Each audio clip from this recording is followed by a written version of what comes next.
ರಾಜ್ಯದ 10 ಮಹಾನಗರ ಪಾಲಿಕೆಗಳ ನೀರು ಸರಬರಾಜು ಪ್ರಕ್ರಿಯೆಯಲ್ಲಿ ಮಹತ್ತರ ಪಾತ್ರ ವಹಿಸುತ್ತಿರುವ ವಾಲ್ಮ್ಯಾನ್ಗಳು ತಮ್ಮ ನ್ಯಾಯಯುತ ಬೇಡಿಕೆಗಳ ಈಡೇರಿಕೆಗಾಗಿ ಪ್ರತಿಭಟನಾ ನಿರತರಾಗಿದ್ದು ಸರ್ಕಾರ ಈ ಕೂಡಲೇ ಕ್ರಮ ಕೈಗೊಳ್ಳಬೇಕೆಂದು ಶಾಸಕ ವೇದವ್ಯಾಸ್ ಕಾಮತ್ ಅವರು ಅಧಿವೇಶನದಲ್ಲಿ ಆಗ್ರಹಿಸಿದರು.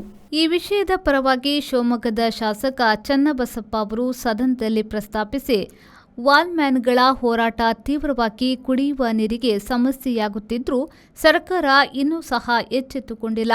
ಕಾಟಾಚಾರಕ್ಕೆ ಉತ್ತರ ಕೊಟ್ಟು ತಮ್ಮ ತಾಳ್ಮೆ ಪರೀಕ್ಷಿಸಬೇಡಿ ಎಂದು ಆಕ್ರೋಶ ವ್ಯಕ್ತಪಡಿಸಿದರು.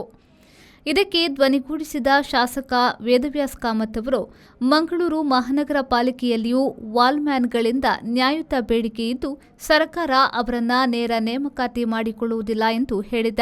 ಕೊನೆ ಪಕ್ಷ ಸರ್ಕಾರದಿಂದಲೇ ನೇರ ಪಾವತಿಯಾದರೂ ಕೊಡಿಸಿ, ಅದು ಬಿಟ್ಟು ಕಳೆದ ವರ್ಷ ನೀಡಿದ ಉತ್ತರವನ್ನೇ ಈ ವರ್ಷವೂ ನೀಡಿ ಕಾಲಹರಣ ಮಾಡುವುದು ಬೇಡ.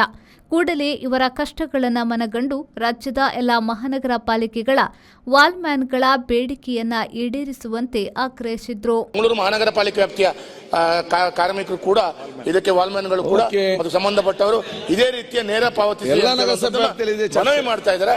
ಅದಕ್ಕೆ ಮಂತ್ರಿಗಳು ದಯವಿಟ್ಟು ಎಲ್ಲ 10 ಮಹಾನಗರ ಪಾಲಿಕೆಗೆ ಮಾಡಬೇಕು ಅಂತ ಕೇಳ್ಕೊಳ್ತೀನಿ. ರಾಜ್ಯದಲ್ಲಿ ಮಹಾನಗರ ಪಾಲಿಕೆ ವ್ಯಾಪ್ತಿ ಅಡಿ ಒಳಗಡೆ ಒಂದಷ್ಟು ವಾಲ್ಮ್ಯಾನ್ಗಳು ಏನಿದ್ದಾರೆ ಅವರು ಹೋರಾಟ ನಡೆಸಲಿಕ್ಕೆ ಪ್ರಾರಂಭ ಮಾಡಿದ್ದಾರೆ.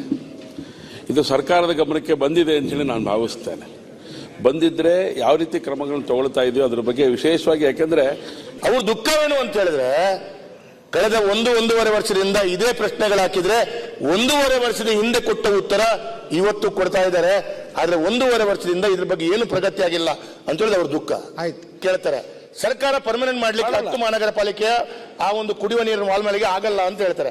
ಅಟ್ಲೀಸ್ಟ್ ನೇರ ಪಾವತಿಯನ್ನು ಮಾಡಿ ಅಂತ ಹೇಳೋದು ಅಷ್ಟ.